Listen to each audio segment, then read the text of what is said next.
thank you for joining us in the salon. I'm Adam Smith, and I'm delighted to be back again hosting the salon. Don't worry, you don't have to put up with me for many more weeks. We can have some guest presenters in the salon in a few weeks' time. And if you'd like to have a turn at hosting one of our salon sessions, do get in touch. But in the meantime, I'm Adam Smith. I'm the Program Director for Dementia Researcher, and it's a delight to be hosting this salon session, which is all about music and dementia, dementia research. How music might influence memory, cognitive function, and overall quality of life for those living with dementia. I wrote a high-level intro here, which I'm going to get into. Music can shape us and provide a soundtrack for significant moments in our lives. Relationships, achievements, and tragedies. I know when I hear Groovy Train by The Farm, it immediately takes me back to when I just passed my driving test and having the windows wound down on my first car and driving through the summer day. And whenever I hear music by The Who, it reminds me of my dad. And for some reason, Jim Croce reminds me of my mum. The point is that music is powerful stuff when it comes to memories. And this is the point of today's session. Our speakers today bring extensive experience in this area. Dr. Robyn Dowlen is an academic from the University of Manchester who focuses on the immediate, in-the-moment benefits of music making for people with dementia. And Robyn's work spans cultural evaluation and research on the impact of music and arts on health, including her contributions to the Centre for Cultural Value. Robyn, are you there? Hopefully. Did I get the right? I know I've changed roles, so I'm at Edge Hill University now. But goodness me, I'm so sorry. So Edge Hill University, which is still in it's Liverpool. Still in Liverpool. I'm so sorry. We'll correct that on your bio. Also joining us, let's see if I can get this right, is Dr. Emma Broome. Hi, Emma. Emma is a research fellow in hearing sciences at the University of Nottingham, based in the NIHR Biomedical Research Centre there. Emma's research looks at the role of care staff in arts-based interventions in care homes, with a specific focus on creative arts in dementia care, and her work has explored how arts partnerships can contribute for well-being for individuals in residential care settings. Is that wrong as well? No, that is perfect. Thank you. Yeah. Thank goodness for that. For those that are new to the salon, and it's great, we've got quite a good audience for today's session. Let me explain how this works. Essentially, each of our speakers is gonna, Robyn and Emma are gonna take turns to give a 10-minute TED Talk-like presentation. They might talk about their work. They're going to talk potentially about this field in general, and they're going to talk about this topic. After each of them speaks, I'm going to ask you a few questions. We'll have some chat. I've enabled the Q&A and the chat space, so feel free to start. Why don't you all start by, in the chat, I want you to tell me the first record or song you bought and your favorite piece of music and why. Tell us that in the chat while we're going to hear our first speaker. But each of our guests will talk for 10 minutes. Then we're going to have some Q&A. You can post questions in there if you'd like a live answer. And then hopefully what we'll have time to do is to move into the chat space towards the end to join you and have a conversation about this. We'd love to hear about your experiences as well. If this is a field you work in, you can share any papers you've read or written that you particularly enjoyed, and why you think music is important in dementia research or in care, or why you don't think it is. Although I don't think any of our audience today are going to be taking that position. Anyway, that's enough from me. I think Emma has very kindly agreed to go first, and Emma does have slides. Would you like to share your screen? Yep. Just let me know whether or not you can see them. Hopefully you can. We've got like the view where we can see all the stuff around the slides. Yeah. Can you see the slide now? Yep. Perfect. Thank you very much. Okay. Fab, thank you. Now I'm really curious because I can't see the salon for all the songs that are coming up. I think I'm going to go on a memory train myself. But yeah, thank you so much, Adam, for the invitation to come and talk to you about music and dementia today. And as Adam mentioned, I'm based at the Nottingham Biomedical Research Centre in the hearing theme, but I have a PhD in dementia research, and my previous background was looking at programs of arts, many of which it's encompassed aspects of music in care settings in and around Nottingham. So this morning, I decided to add this extra slide into my presentation from beginning to end. And I think the reason that I did this was because mornings can be quite chaotic in our house. I have 2 young children, so often I'll ask Google to pick something from their favourite playlist, and it can immediately change the tone of what's going on. So this morning it was the Proclaimers as we got our shoes and coats on to go to the door, and my 1-year-old started dancing. And then I was reflecting how music, like for everybody, plays such an important part of our lives, right from the age of 1 or before, right until the end of life. And I was kind of thinking about my experience caring for my grandmother who lived with dementia, and we were very lucky that we were able to care for her at the end of her life. And one of the things that we were able to do was just to sit with her, and we used music. So it was quite a wide variety. So she's got Irish background, so there was lots of Irish music. She's from Liverpool, so there was some Beatles music. And I was just reflecting on how like music in general just plays such a big part in all of our lives, right from the beginning through to the very end. And I think that's why it can be such a powerful tool when we're thinking about dementia care in particular. So I've put arts in general here, but as I mentioned, lots of the arts programs that I looked at actually incorporated music, even if it wasn't an activity specifically looking at music. But the arts and music in particular are ways to have communication. So whether that's by singing a song with someone or just having that shared musical experience, it can facilitate communication. And also joy, like as Adam mentioned, like there are particular songs where when you hear them, you can just feel there's so much emotion in them. So I remember when I was doing my master's, I ran a music group for people living in a residential facility who had comorbid dementia and mental health conditions. And I had picked particular songs for the people who attended the group that were really meaningful. So there was one lady who just absolutely loved Elvis. So we had some Elvis in there, and just the joy that listening to Elvis with the people that she was living with was able to facilitate was amazing. And also the arts and music kind of can facilitate a sense of accomplishment. So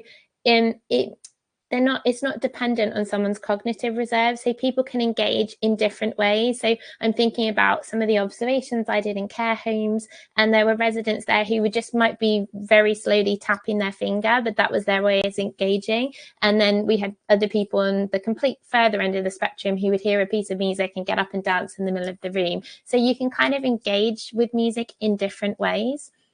And music can facilitate reminiscence and remembering.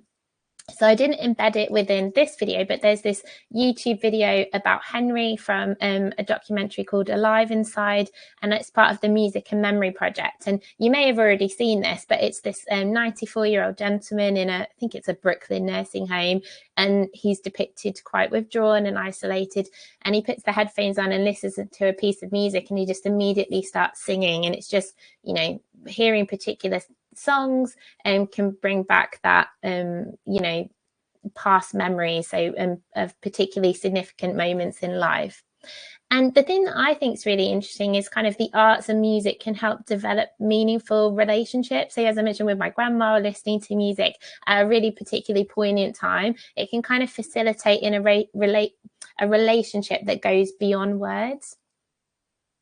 So I just wanted to briefly talk about my PhD research, which was looking at Imagine Arts, which was funded by the Bearing Foundation and Arts Council England. And it was a programme of arts delivered in care settings around the East Midlands. And as I mentioned before, it was like a range of different arts. So there was puppetry, there was drama, poetry, storytelling, music therapy, and also, you might be wondering why there's a lady sitting with an iPad. They also developed this armchair gallery where people could go and look virtually at different pieces of art in different galleries around the country. And then there were some activities around that. But what really struck me was how many of these activities incorporated music, because music is such a powerful tool. So that was just something I wanted to highlight.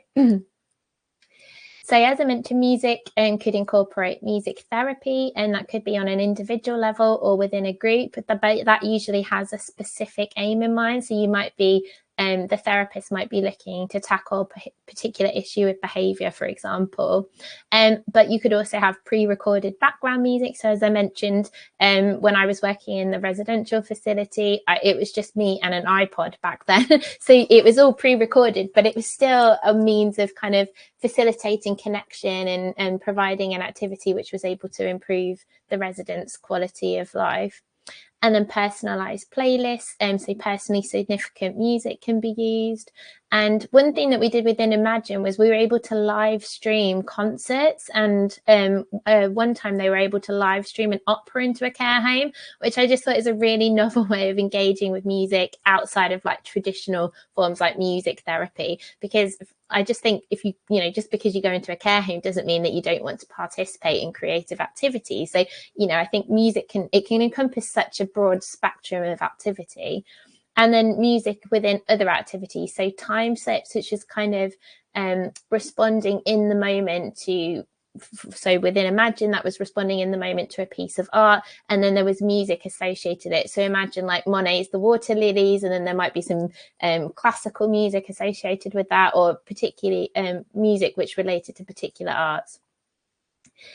And I was really interested in arts in care homes, and I've just put a few bullet points, and I'll just talk through why I think they can be such a powerful tool in dementia care. So firstly, I think it can help people see beyond dementia. So typically in the media, dementia is talked about as a disease as losses and, people not being able to engage in things. But actually the arts and music can kind of get beyond that rhetoric of dementia as a disease as losses and focus on what people can do. So they can still enjoy music, they can still participate in creative activities. And also the same can be said for the carer role. So some of the care staff that I was interviewing were saying like they just think that I'm someone who gives them their medication or, brings them to their lunch or gets them dressed. But actually it can kind of provide an opportunity to engage in meaningful activity as equal participants. So rather than doing something to someone, you're doing something with something, and that can help facilitate a relationship where the person with dementia is recognised as their own person with their own likes and dislikes and preferences and musical preferences, and someone who's had this whole life before. And that can kind of facilitate positive interactions between the person with dementia and their carer. And also the thing that struck me when looking at these arts programs in care homes was that care staff really know their residents. So if it was going to be like a more formal program of music or program of arts, care staff have that intimate knowledge about what their residents like and don't like. So as an artist or a musician coming into that setting, it could be really useful to know that this person wears a hearing aid, for example. So if they don't have that, it's going to be the music therapy might be less effective. Or this song, I remember there was one session where they were playing a song and someone was like, oh, Bob, for example, he loves that song. He's always playing it on the piano. And I was like, well, where is he? And they're like, oh, he's in his room. He hadn't joined the session today. But just kind of those little things about this intimate knowledge that can just help improve the quality of life and quality of care of people in care settings. And also it's an opportunity to kind of be fun and have an enjoyable interaction outside of that task-based care. So often, care staff are really busy, but what I noticed was people were using music and working creatively. So for example, getting someone dressed if you're singing, or even like with my grandma, I'm thinking there was one time we went to hospital and the paramedic was from Liverpool, and she said, oh, I'm from Liverpool. And they started singing You'll Never Walk Alone in the ambulance. And it was just this really absurd situation. But actually just the act of being, connecting on a musical level was like an opportunity just to make a difficult situation a bit more not enjoyable, but just a bit more bearable, I suppose. And I guess I just want to say that music, it doesn't always have to be formal, it doesn't always have to be a therapy. There's ways that we can work creatively with people with dementia that can be beneficial. So on that note, my final thought, as I was looking at putting this presentation together, I was kind of going through some of my PhD research and some of the observations and what I put in my thesis. And I just wanted to leave you with this image. So Bridget is singing and humming along to the music, appearing very engaged. A member of staff invites Bridget to dance again. Bridget gets up and dances. She's smiling. The staff member is still dancing with Bridget in the middle of the room. Bridget curtsies to the group, and after she finishes dancing, everyone in the group applauds. And I just think that this kind of observation sums up the power of the arts, and music in particular, at kind of bringing people together and thinking about obviously tasks, there's tasks that have to be provided within care, but that there's also opportunity there to work creatively, and just the benefits that can have for everybody in the setting. So I'll stop sharing my screen now, hopefully. You can see me now. Thank you very much, Emma. I'm going to start by asking you what drew you to explore music as a research topic, because I wonder whether, are music researchers kind of musicians that have found a use that's not music, or are you psychologists with an interest in the arts? What was your background that brought you to this? Oh, a little bit of all of the above, to be honest. So yeah, I am a musician by background. I play the flute and I sing. Not so much anymore, but so I already had an interest in music and had some kind of formal training. And then obviously it was when I started running that music group for people in the residential facility with mental health issues that I was like, wow, I just felt like there was really something in this. This is when I was doing I just finished my undergraduate degree in psychology and was doing a master's in psychological therapies. And I just thought there's something about music that is different to other types of therapy that has the power to connect people. So that's what drew me to then pursue kind of a more formal academic career looking at the arts and dementia. Yeah. I remember, this is how long I've been around at UCL and dementia research, but I remember when the last dementia themed call came out, and there was even a House of Lords kind of call for evidence on the value of music interventions, and there was so little around at that time, and I think commissioners were so skeptical about the benefits of funding this. Has that changed? I mean, do you see now that there is more funding available, there is a recognition for the importance of arts and therapies in dementia care particularly? Yeah, absolutely. I feel like, I started my PhD back in 2015, and I think it was just starting to become more well known and kind of explored in the area. And since then, it's definitely grown. So as my PhD was funded by the Alzheimer Society as part of a doctoral training centre. So it was a collaboration between the University of Nottingham and the University of Worcester. So we had 6 PhD students all looking at different aspects of arts and dementia, of which some were music. Mine was more general, looking at arts and care settings. And I think just having that critical mass, and then that really helps because you're kind of bolstering the evidence base. So I definitely think there's been a step change. I think it's still, when I talk to other people, obviously being based at a biomedical research centre now, you're kind of on the other side of the spectrum. So you're working with people who are doing very basic science. So there's still, people that are a bit more skeptical about this work. But I think once you've witnessed some of the things in practice and what a powerful tool the arts can be, that definitely helps with kind of helping and sorry, I'm not getting my words out very well here, like helping demonstrate the importance and like how, like I was saying, it doesn't even need to be a formal music therapy. We can use the arts in different ways. So it's quite a cost-effective way, that's not a drug that can, if we could give someone a pill that did what the arts or music could do, then it would be, pharmaceutical companies would be jumping on that.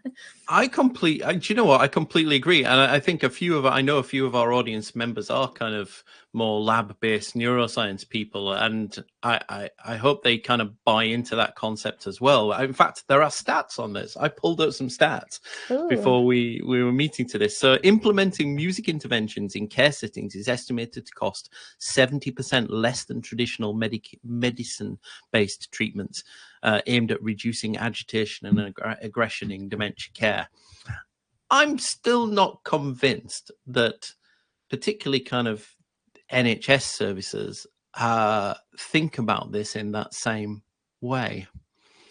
I hope they do, but I know a few people who run businesses that are involved in this who always seem to be struggling to get commission to do this. This is always seen as a nice thing to do, as an activity rather than something that is medicinal.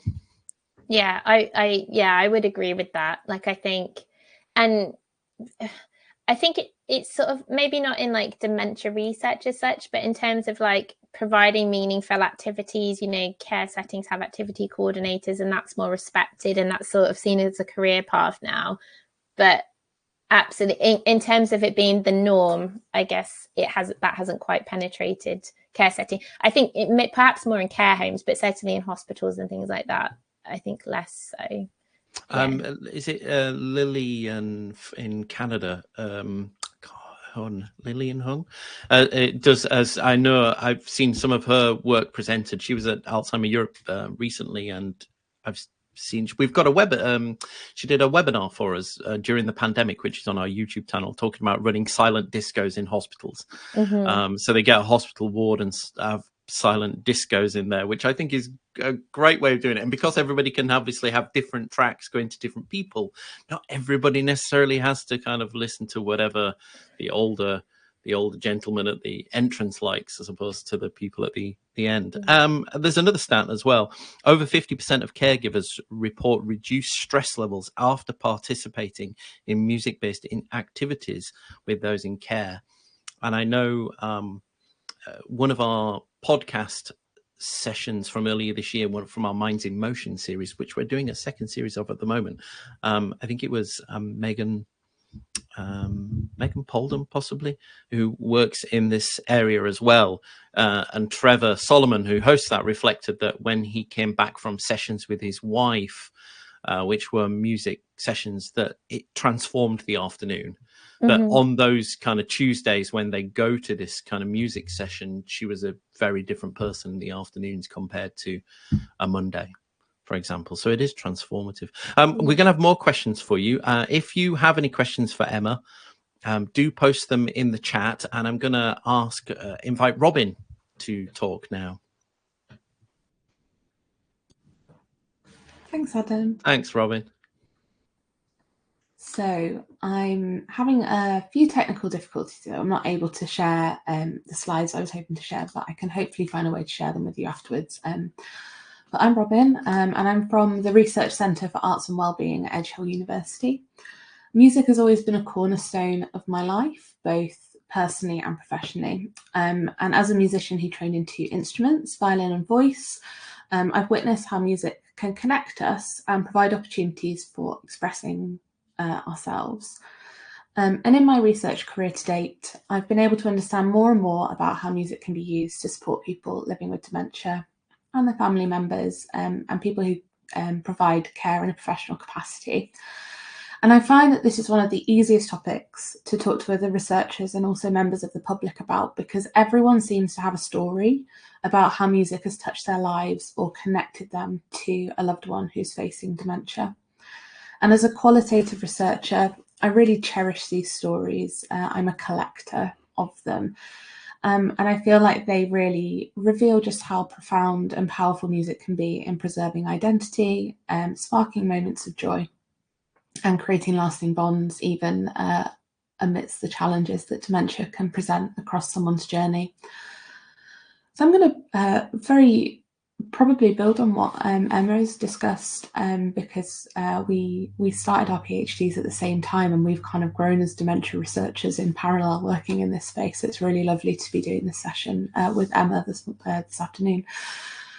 So I'm particularly going to focus in on work that I've done around improvisational music making, and also talk to you about a recent project that I've done with a group of dementia advocates around vinyl records and music memorabilia, reminding us that music's not just something that we listen to and that we play, but it's a deeply felt experience that's very rooted in our culture, in the places that we live and that we grow up in as well.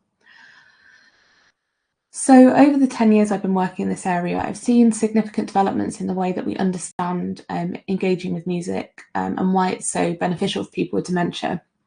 And a caveat here, and it's been touched upon by Emma and Adam in the questions in the last section, is that I really approach dementia as a social condition as well as a physical condition. And I believe that there's a lot of ways that researchers choose to explore the benefits of music for people with dementia that don't always capture the really nuanced value that music can bring above and beyond impacts on, say, cognition or what we would know as kind of behavioural and psychological symptoms of dementia, such as agitation. In my experience working in this area with many musicians and people living with dementia, people delivering this work within communities, it's really important to recognise that music engages people with dementia in ways that perhaps transcend our traditional methods of understanding the impacts that it may have on people with dementia. And it can really evoke really deep emotional responses, rekindle cherished memories, and foster meaningful social interactions that support this sense of identity. And so while these traditional research methods, so before and after approaches within, say, randomized controlled trials and things like this, focus heavily on measurable behavioral changes or cognitive changes, there are moments such as shared laughter, a knowing glance between a husband and a wife, or a spontaneous movement, which is invaluable, perhaps to a person with dementia, to their family members, yet it's really difficult to quantify. So my work centres on capturing what I call moments through a moments-based approach, which is using creative qualitative research methods which allow people with dementia to express themselves in their own terms, whether that's through the ways they tell me about their experiences in words, if they're able to communicate in that way, or whether it's the way that they interact through objects with other people, environments that they experience while making music. And I believe that focusing on the moment, we can better appreciate music's role in promoting social connectivity, emotional well-being, and personal identity in ways that conventional methods may overlook. And then I was going to say, because my slides have some lovely pictures about moments. So when you're a researcher who works from a moments-based perspective, moments begin to crop up everywhere. And so I've seen little postcards in palm trees when I've been on holiday, or in coffee cups that remind me about the work that I do that focuses in on the moment. And I can almost guarantee for the rest of the day, moments are going to crop up at some point in your afternoon. I think something that's really important to note is that collaboration has been really important within the context of the research that I've done. And I think these collaborative programs really uphold the work in this music and dementia space. So I have a long-time collaborator and partner, Manchester Camerata, who are an orchestra based in Manchester.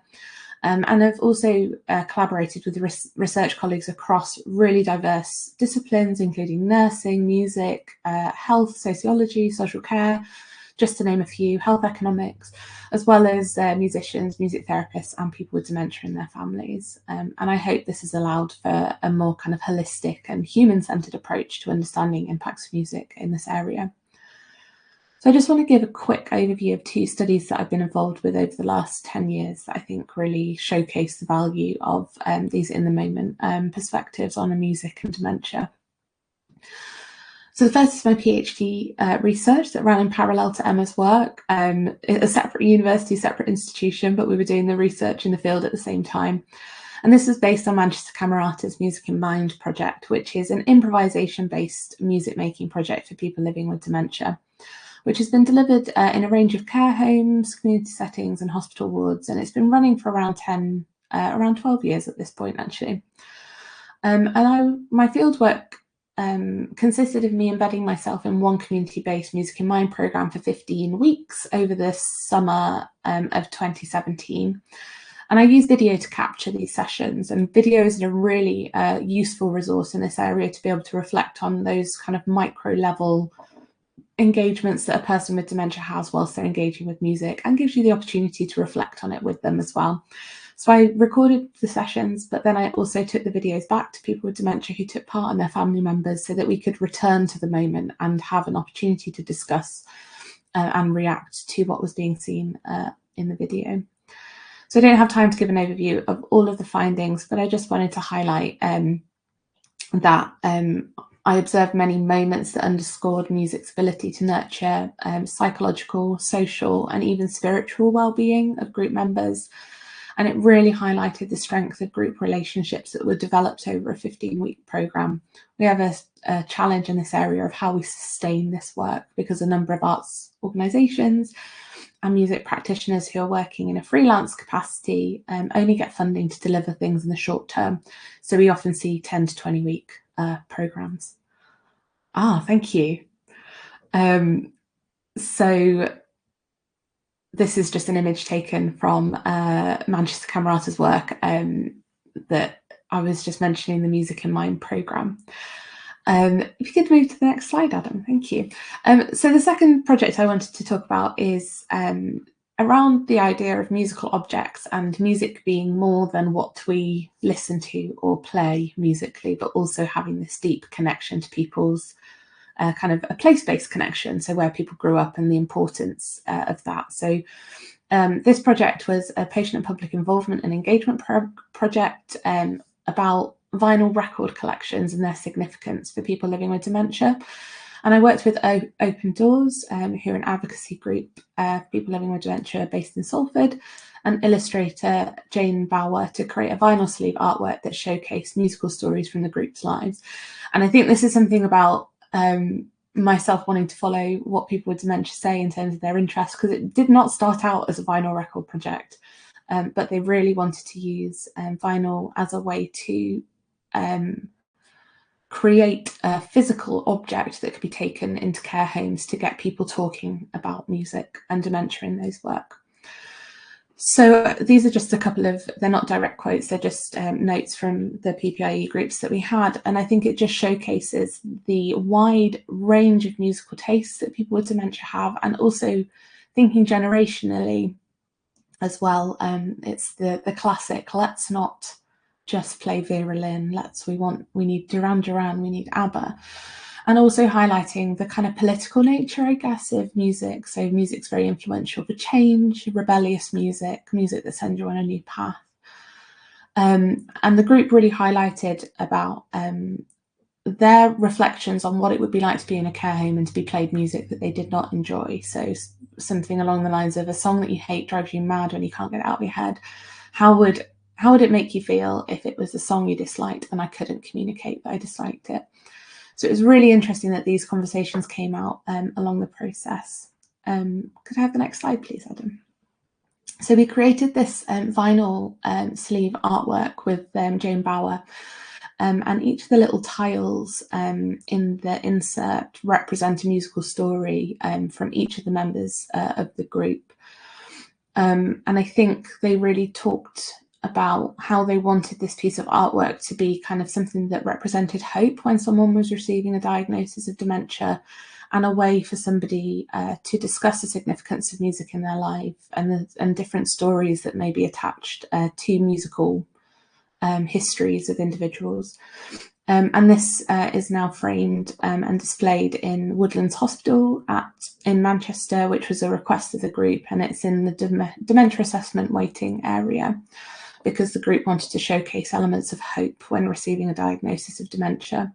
So I think this project, even though it was just a PPIE project, it's spanned this new area of research that I'm really interested in terms of how we tie music to the kind of physical objects that we have as well. So maybe I'll stop there, but that's just a whistle-stop tour of the last almost 10 years of my life.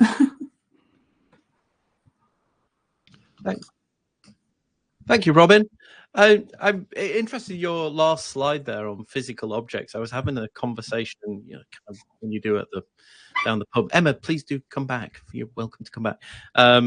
About being rather sad that records weren't a thing anymore. I remember when my grandparents died, and you kind of have that awful experience of having to go back through their house, kind of losing a good couple of hours sitting there flipping through their kind of old record collection, which I know, when my time comes, that's not going to happen, because all my music is streamed. And I feel kind of slightly sad that my daughter won't have that same experience that I had of going back through and playing those records and having those memories come back. Not that it's going a bit morbid, but yeah, I kind of sad about that. I don't know, Spotify, get onto this. You need to have a way of creating a legacy of somebody's legacy vinyl albums. Yeah, in the same way. So, have you ever, in your work, Robyn or Emma, you feel free to jump in this as well. Have you looked at the neuroscience of this, about how music interacts with memory, particularly? So I would say that's not my direct area of specialism within this area. I know that there are a lot of people who are working in this, and I'm going to be working on a paper with a colleague who comes from a neuroscience background to look at this kind of moments-based approach to working, and how that might connect into neuroscience. But I don't feel like I can comment specifically on that question, because it's not my training, not my background, unfortunately. What about you, Emma? Yeah, the same as Robyn, really, like really coming at it from like a psychosocial perspective. But I think it would be interesting to get more people involved from that kind of academic background. I feel like maybe that's like something that this salon or other podcasts, if we can promote it, because I think that would help bolster the evidence base, and maybe would help with, you know, convincing commissioners or future funders about the benefits. So, you know, at the moment, like Robyn said, it's sort of people who've, and I'm just reading through the chat, people who've had personal experiences about music and dementia, who are kind of maybe working in this sphere. And although it's growing, if we can convince people from other disciplines, like in BERCs, to kind of look at some of the neuroscience behind it, that might help bolster the evidence base. I completely agree, because I think we can present all the survey results and evaluations and things like that, don't we, that talk to the benefits of this, but there are some people who want that alongside the results. And you found that there was no, I mean, so obviously on an individual level, different songs invoke different memories and have different reactions. Is there a right type of music? So if you're a manager of a nursing home that's got speakers in every room and you're going to pipe music throughout the building, is there a right kind of music to that helps? Oh, we've already had an offer. There you go. Sarah in the chat has offered to get involved. You have to collaborate on an next grant application. Is there a right kind of music to put into your building? I'd maybe flip that on its head and focus in on the wrong type of music. Okay. So I think a lot of it is about understanding the different people who are going to be engaging with that music. I think there are example studies that I've drawn upon in teaching about music and dementia, which showcase where somebody has a particular focused in too much on a particular type of music, and that is actually to the detriment of the people who are exposed to it. So if you're going to say, oh, we only want improvised jazz music live streamed into a care home, that might cause some issues and people might become distressed by it. I think I've heard people say music's great because there are no side effects, and I would disagree with that completely. I think you have to be really careful and considerate about the choices that you make, because you don't know what's happy to someone might be related to something else. And so I think it's really about, it's coming back to what Emma was saying about, especially if we're thinking about a care context and a care home specifically, the care staff know so much about the lives of residents that it is really working with them to figure out the musical life stories of these people and to bring collective shared things that might resonate. So for example, Manchester, people love a bit of Northern Soul. Yeah. So it's looking for those like cultural differences. Yeah. In different parts of the world. Sorry, Emma, were you going to add to that? Yeah, I was just going to say, I think another aspect which is yet to be thoroughly explored is thinking about different cultural communities and using music which is culturally significant and relevant. So I think there's some work that's starting to be done in Nottingham that I'm not involved in, but I think at the moment, predominantly, like the research that I've been involved in and some of the arts programs, it's been focused on kind of white, you know, British music. And actually it's important to consider kind of cultural difference in different communities, and it's kind of that what works approach for different communities, and working with them to make sure that it's appropriate and relevant and significant to the people that are going to be using it. And its power to provoke conversation, if nothing else, is proven in our live stream today, because we've had more chat going on during your talks than in any of other of our live streams, because we're talking about music. I think people also like to, I don't know if they're anything like me, I like imposing my ideas and suggestions on other people. And I think people do enjoy talking about their favorite piece of music, don't they? And explaining why, or talking about their first record, or the concerts they went to, or the people that they were with. They do promote those memories. And I remember it's Kellen Lee, isn't it, who's does lots of work on material citizenship down in Southampton, and talks about the things that you bring to your care home with you.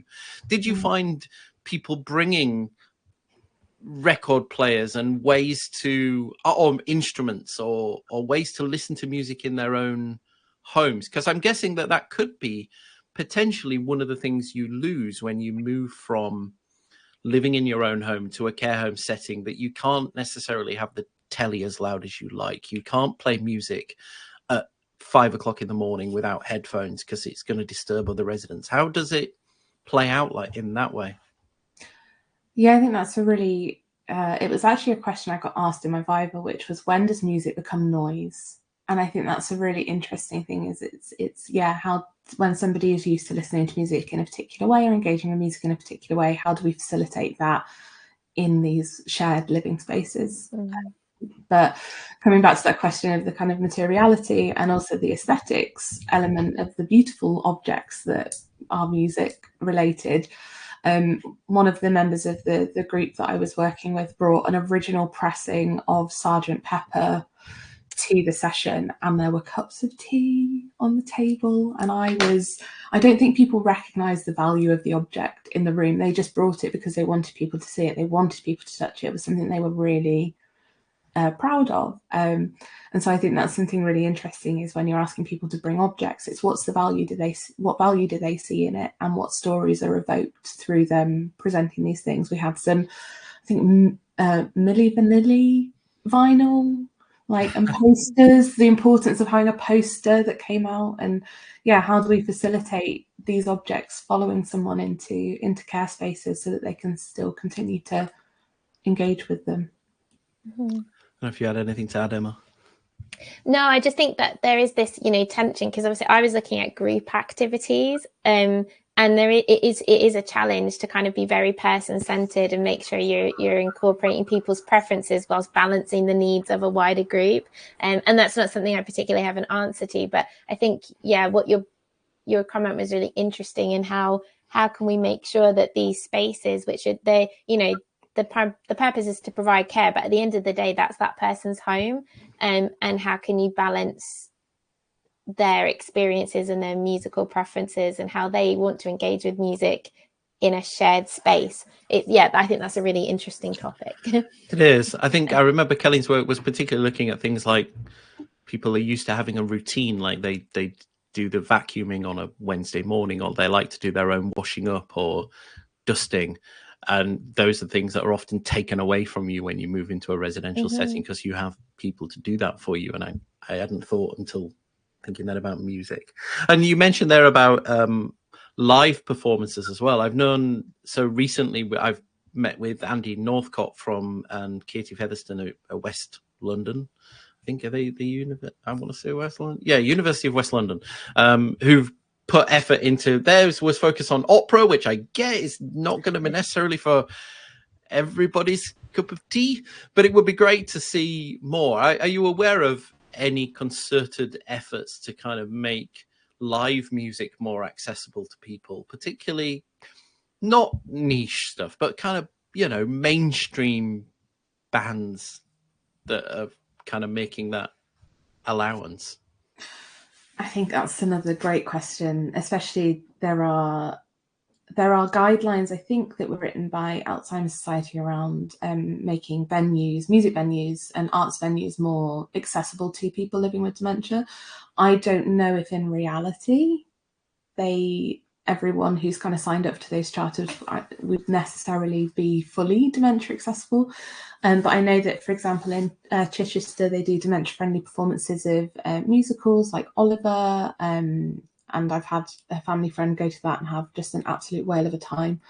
But just making sure that we are providing spaces that feel safe to people living with dementia and their family members to engage and have a really rich cultural life as they age and as they progress through their dementia.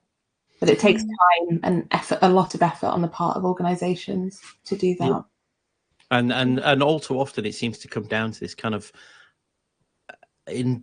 passionate individuals who go out of their way to make this happen, not because they're funded, or not because it's, but because they've had to go out of their way to do it. And I think certainly in the UK, funders like the National Lottery and things have been great at making sure we do that, because as we know, we've just seen there's news today about people involved in the arts, that the arts are becoming increasingly niche for an exclusive group of people, aren't they? And broadening it out is important. I think we've talked about its power to provoke conversations. I mean, have you had first-hand experience of seeing how that plays out? And those, how music can influence relationships between people living with dementia and their carers. How does that make a difference, Emma? Yeah, like I was saying, I just think from my experience looking at, I'm really interested in how, like, obviously I've got a focus on residential care, but how carers can kind of use creativity to generate or help form a relationship with the people that they're caring for. And I've seen this done. I'm thinking about when I saw a carer, trying to get someone down to breakfast, and, the person didn't want to go, but then, they use music and they kind of shimmy down the hallway together. And I think, like you were saying, sometimes there's the perception that the arts are this high level activity and it's opera and it's galleries and statues and that type of thing. But actually it operates on different levels. And it could just be the fact that, if someone's distressed, they have a particular song where you can sit and sing with them, or, use it to get people down the hallway, which is sort of a care-based task, but you're doing it in a fun and creative and engaging way. So I've definitely witnessed it in person. I think often, when I was talking to interviewing care staff, they felt that they weren't creative, but actually I'm thinking this isn't specific music specific, but arts in general. But one member of care staff, I had like a poem published in an anthology, and she was telling the residents, and they were like, well, you must read this to us. And then that kind of sparked something further that they could then have this shared experience. And it just allowed people to kind of get to know each other on a different level outside of that formal being cared for and caring relationship. And I loved your example from the song you play to get your kids to get their shoes on and get out of work tomorrow. I certainly, when I'm driving my daughter to the bus and she's kind of stressed and she said, I'll try and put something a bit upbeat, and I said, come on, let's get, on beat. But that carries on through life, doesn't it? I mean, we do that to our babies. We sing them lullabies or a favorite piece of music that combines. But it sounds, from what I'm hearing, combining music with other things can be a way to do it. So it's not necessarily that this is, you have to have music therapy, but having the right music for the right person going on while you're potentially trying to do something else. So if it comes to bath time, I read there was a talk, wasn't there, at Alzheimer Europe, of somebody who was trying to get somebody into a shelter, and the only in a war zone, and the only way they could get them to go from the house into the shelter was to kind of dance there and make it a fun activity. And I suppose this is something where it would be great to see Alzheimer's Society take note. I'm sure you're already doing this anyway, but kind of a whole session particularly aimed at carers to talk to them about how they might be able to use music in home. Because I think if you can use music to calm a situation, to get something else done, to bring somebody back when they may be hallucinating, or they're lost in whatever's going on in their memory, it might just keep people in their own home for that little bit longer as well, which we know is a main aim. But I'm not sure everybody out there who is a carer potentially knows that, or knows how best to go about doing it. Want a little training package. Using music in your own home. Yeah. Do you already have that? Are you going to tell me that already exists?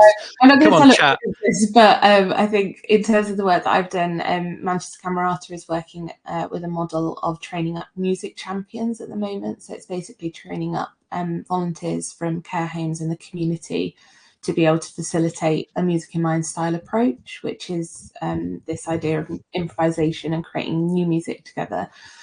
So there are pockets of this activity happening across the country, which is really exciting because we want these things to be accessible to people. We don't want people to feel like they can't do it because they've not been formally trained in an instrument. I know I saw that Maya is in the chat, who is from Playlists for Life, and of course, Playlists for Life is an incredible organisation doing brilliant work to create those kind of personalised playlists for people living with dementia and their carers. And I remember the guy who I haven't seen for a long time. I hope he's still around. Who was doing the iPods, little iPod shuffles that he would send to people and things, and load up with music. So I know that these programs are going on out there. They perhaps just need more awareness. Honestly, I know I could keep chatting for ages. There are lots of people in the audience. There's lots of discussion in there as well, which I think it would be great if we could move over into the chat space now and carry on this conversation. Thank you so much to my brilliant guests, Dr. Emma Broome and Dr. Robyn Dowlen, both of whom have done stuff for us before as well. Certainly Robyn's been on our podcast lots of times, and we did a podcast earlier this year talking about arts and dementia and festivals and cinema screenings and music. So do go check that out if that's of interest. I think Emma's been with us as well and done bits and pieces for us. So please do go have a look at their other work on our website, because this is such an important topic. We'll see you in the chat. But thank you very much, Emma and Robyn. Don't go anywhere. Don't leave to join the chat. I'm just going to play some background music whilst we have a conversation. It's not very fun background music, but I'm going to share that in the background while we move into the chat now. Thank you all so much for joining us. Bye.